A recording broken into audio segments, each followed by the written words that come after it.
Hi hello అందరూ ఎలా ఉన్నారు బాగున్నారా welcome back to our channel Mamata's daily vlogs. ఈరోజు మష్రూమ్ ఫ్రైడ్ రైస్ ఎలా చేసుకుందామో చూసేద్దాం. ఈజీగా సింపుల్గా ఇంట్లోనే ఎలా ప్రిపేర్ చేసుకోవచ్చో చూడండి వీడియోలో. ఒక కడాయి అయితే పెట్టుకొని ఆయిల్ అయితే వేసేసుకొని ఒక 3 టేబుల్ స్పూన్స్ ఆఫ్ ఆయిల్ అయితే వేసేసుకొని అందులో కొంచెం జీలకర్ర కొన్ని దినుసులు అయితే వేసేసుకున్నాను, మసాలా దినుసులు. తర్వాత క్యూబ్స్గా కట్ చేసేసుకున్న ఆనియన్స్ అయితే వేసేసుకున్నాను. అవి కొంచెం ఫ్రై అయ్యే వరకు కొంచెం అయితే వేయించుకోవాలి. కొంచెం వేగాక అందులోనే మనకి పచ్చిమిరపకాయలు చీలికలుగా కట్ చేసేసుకొని ఒక 3-4 అవైతే వేసేసుకోవాలి. అవన్నీ వేసుకొని బాగా కొంచెం గోల్డెన్ బ్రౌన్ కలర్ వచ్చే వరకు అయితే వేయించుకోవాలి. తర్వాత అల్లం వెల్లుల్లి పేస్ట్ అయితే వేసుకోవాలి. ఒక టేబుల్ స్పూన్ అయితే వేసుకున్నాను, అది కూడా అల్లం వెల్లుల్లి పేస్ట్ పచ్చివాసన పోయేంత వరకు కొంచెం అడుగంటకుండా తిప్పుతూ ఉండాలి. బాగా అయితే వేగేశాక అందులోకి మళ్ళీ కొంచెం పసుపు, కారం, ధనియాల పొడి, జీరా పొడి, గరం మసాలా వేసేసుకొని ఆ మసాలా కూడా బాగా ఫ్రై అయితే చేసుకోవాలి. దీనికోసం ముందలే రైస్ అయితే ఉడకబెట్టి పెట్టుకోవాలి. నేనైతే బాస్మతి రైస్ తీసుకున్నాను. దాన్ని ఒక 20 మినిట్స్ నానబెట్టేసుకొని రైస్ని అయితే వండేసుకొని పక్కనైతే పెట్టేసుకున్నాను.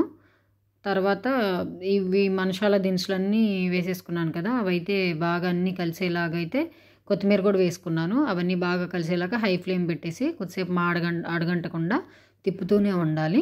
మసాలా దినుసులు, మసాలా పౌడర్స్ వేసాం కదా, అవన్నీ బాగా తిప్పేశాక అందులోకి క్యూబ్స్గా కట్ చేసుకున్న మష్రూమ్స్ ఉంటాయి కదా, అవన్నీ నీట్గా కడిగేసుకొని మరీ పలుచగా కాకుండా కొంచెం మందంగానే కట్ చేసుకోవాలి. వాటిని ఊరికే మష్రూమ్స్ అయితే ఊరికే కుక్ అయిపోతాయి.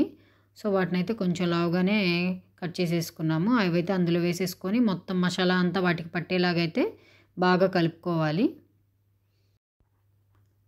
ఇక్కడ నేను ముక్కలకైనా బాగా పట్టేలాగైతే మష్రూమ్స్ అయితే కలుపుకున్నాను. తర్వాత ఇందులోకి నేనైతే నెయ్యి యూజ్ చేశాను, నెయ్యి అయితే వేసుకున్నాను. బటర్ ఉన్న వాళ్ళు బటర్ అయితే వేసుకోవచ్చు, ఇష్టపడేవాళ్ళు.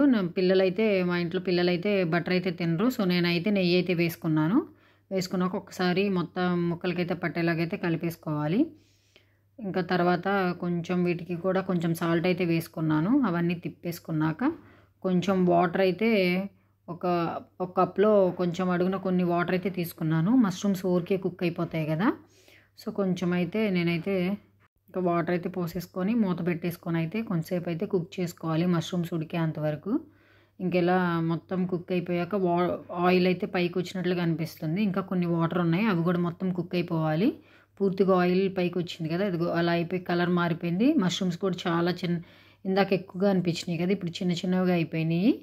ఇంకా అలా ఉడికేసినాక పక్కన ఉడకబెట్టి పెట్టుకున్నాం కదా బాస్మతి రైస్ని ఆరబెట్టుకొని, ఆ రైస్ అయితే మొత్తం అయితే వేసేసుకొని తర్వాత అంతలో అప్పటికప్పుడు దంచుకున్న మిరియాలు ఒక 7-8 మిరియాలు అయితే తీసుకొని దంచేసేసుకొని అందులో కొత్తిమీర కూడా కట్ చేసేసుకొని, అవే ఫ్లేవర్ అండి దీనికి. అవన్నీ వేసేసుకొని ఒకసారి అయితే బాగా కలిపేసుకోండి రైస్ మొత్తానికి పట్టేలాగా.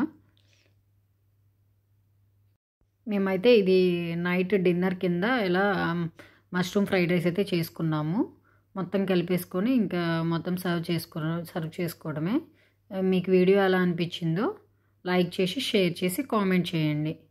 మర్చిపోకుండా సబ్స్క్రైబ్ మాత్రం చేసుకోండి. Thank you.